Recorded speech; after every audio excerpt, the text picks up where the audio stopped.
Pembacaan Alkitab dalam kitab 2 Tawarik pasal 13 dan 14. 2 Tawarik 13. Raja Abia. Dalam tahun ke-18 zaman Raja Yerobeam, menjadi rajalah Abia atas Yehuda. 3 tahun lamanya ia memerintah di Yerusalem. Nama ibunya ialah Mikhaya, anak Uriel dari Gibea. Dan ada perang antara Abia dan Yerobeam. Abia memulai perang dengan pasukan pahlawan-pahlawan perang yang jumlahnya 400.000 orang pilihan. Sedangkan Yerobeam mengatur barisan perangnya melawan dia dengan 800.000 orang pilihan, pahlawan-pahlawan yang gagah perkasa.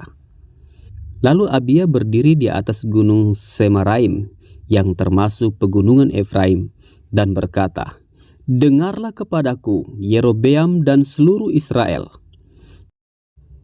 Tidakkah kamu tahu bahwa Tuhan Allah Israel telah memberikan kuasa kerajaan atas Israel kepada Daud dan anak-anaknya untuk selama-lamanya dengan suatu perjanjian garam? Tetapi Yerobeam bin Nebat, hamba Salomo bin Daud, telah bangkit memberontak melawan tuannya.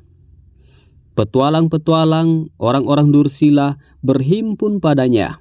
Mereka terlalu kuat bagi Rehabeam bin Salomo yang masih muda dan belum teguh hati, dan yang tidak dapat mempertahankan diri terhadap mereka.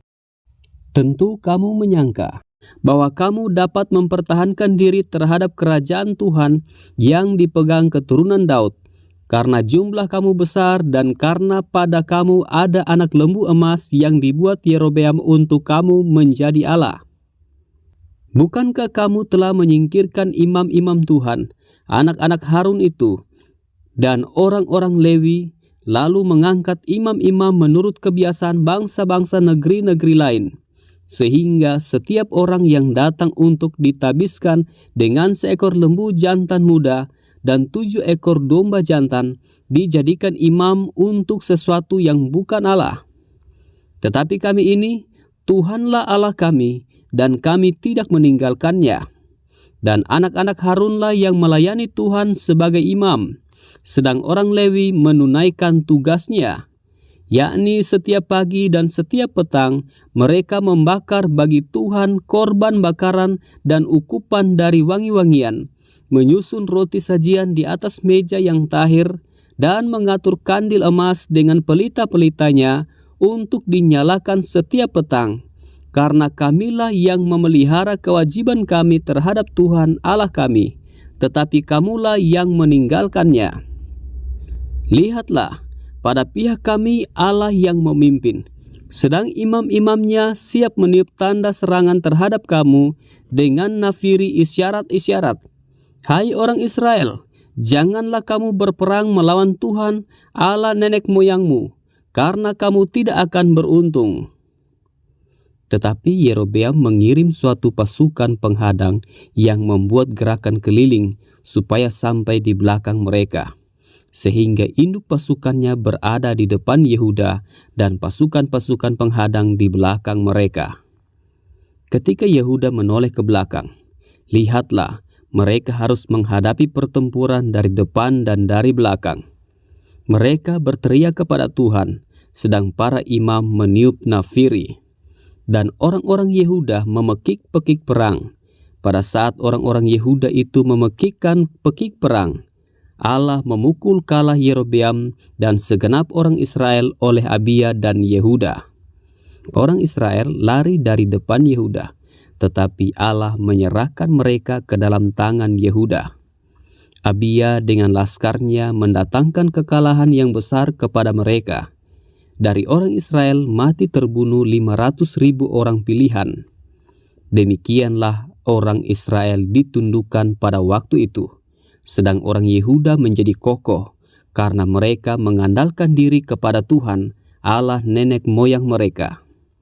Abia mengejar Yerobeam dan merebut daripadanya beberapa kota, yakni Betel dengan segala anak kotanya, Yesana dengan segala anak kotanya, dan Efron dengan segala anak kotanya. Tak pernah lagi Yerobeam mendapat kekuatan di zaman Abia. Tuhan memukul dia, sehingga ia mati. Abia menunjukkan dirinya kuat. Ia mengambil 14 istri dan memperanakkan 22 anak laki-laki dan 16 anak perempuan. Selebihnya dari riwayat Abia, langkah-langkahnya dan titah-titahnya tertulis dalam kitab sejarah Nabi Ido. 2 Tawarik 14. Kemudian Abia mendapat perhentian bersama-sama dengan nenek moyangnya, dan ia dikuburkan di kota Daud. Maka Asa, anaknya, menjadi raja menggantikan dia. Pada zaman pemerintahannya, negeri itu aman selama 10 tahun. Raja Asa, kemenangan atas Zera. Asa melakukan apa yang baik dan yang benar di mata Tuhan Allahnya. Ia menjauhkan mezbah-mezbah asing dan bukit-bukit pengorbanan, memecahkan tugu-tugu berhala, dan menghancurkan tiang-tiang berhala. Ia memerintahkan orang Yehuda supaya mereka mencari Tuhan, Allah nenek moyang mereka, dan mematuhi hukum dan perintah. Ia menjauhkan bukit-bukit pengorbanan dan pedupaan-pedupaan dari segala kota di Yehuda, dan kerajaan pun aman di bawah pemerintahannya. Karena negeri itu aman dan tidak ada yang memeranginya di tahun-tahun itu, ia dapat membangun kota-kota benteng di Yehuda. Tuhan telah mengaruniakan keamanan kepadanya.